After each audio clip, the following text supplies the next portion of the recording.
So dito po ang Pearl Farm. Kung gusto nyo pong makapag-picture, pwede tayong mag-picture po. I-background po natin si Pearl Farm. Ay namin po, kaya na-screen para sa salabay.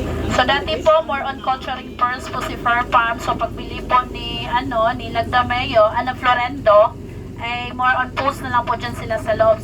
Stop nila yung culturing of pearls. Kaya po naging Pearl Farm yan. Namit rin oh. Grabe puti asa. Rin namit oh. Baka gusto nyo po magpa-picture, background natin si Pearl Farm. Pagkahuman niyo kadlawon, diretso na yung dive.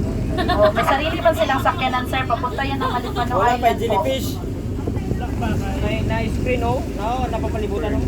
Yung nila, yung mga maliliit na villa niya, katulad niya, nasa mahal 18,000 to 23. Good for 2 packs lang yan. Bila ma'am?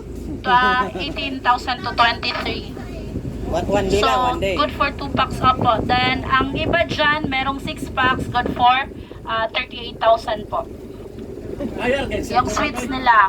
Ang pinakamahal nila po is yung Malipano Island, yung pong villa ni Don Salueta po. Yun po ang pinakamahal nila.